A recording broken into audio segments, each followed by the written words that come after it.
Nanambarany heviny mikasika ny fikasany Antoko team ny teo lasa filohan'ny Antoko Mpanohitra kosa androany.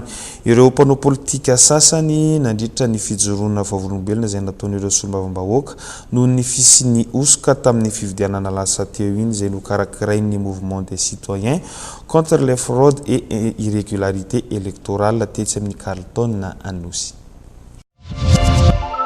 Maro Antoko politika izay tsy manaiky ny fanapa-kevitry ny Antoko team makasika indrindra ny fanambarana mieziniezina izay nataony ity Antoko ity ny alarobia lasa teo.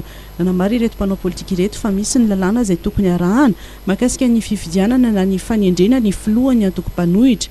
Nanambara moa ireto mpanao politika izay milaza fa Antoko Mpanohitra ireto ihany koa fa efa maro io Antoko izay efa nanatitra ny antota taratasy ny teny anivon'ny ministeran'ny Atitandy ary efa nahazo taratasy manamarina ny maha Antoko Mpanohitra azy ireo. Zany amin'ny fifidianana ho avy tonga teo koa ny Antoko team zay koa tonga teo misy Antoko politika samihafa teo ary misy olom-pirenena marobe.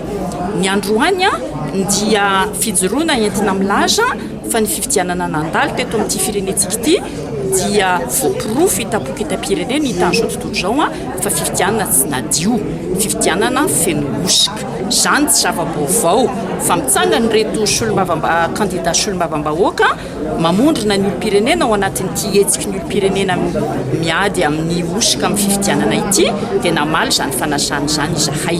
Zay koa dia miady amin'izany zay mitaky fifidianana madio, fifidianana ho fifaninanana masina fa tsy fifidianana mpandaniana fotsiny ny candidat ny fitondrana.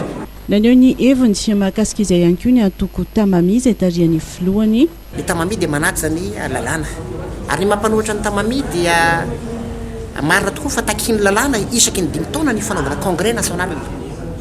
Ny Tamami mbola tsy ampy 3 taona nanaovana congrès national ary nanambarana zany teo anivon'ny ministère de l'intérieur.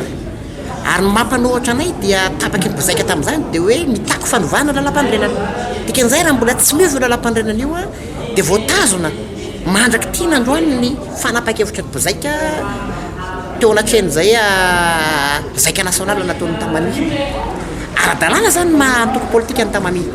Ary ny Tamami dia légalement constitué ka somary mahavariana ihany mahatonga tsika manontany hoe ny team ireny ihany zany no ara-dalàna amin'ity mampanohitra azy fa io moa zany dia takina mihitsy ny anaovan'ny ministère piany fanambarana hoe iza daholo ny parti politique légalement constitué voalazan'ny article 2 amin'ny stade de l'opposition loi 2011 résolutoire ka nanao fanambarana officiel le public ka nametraka natotantany eo anivon'ny ministère de l'intérieur.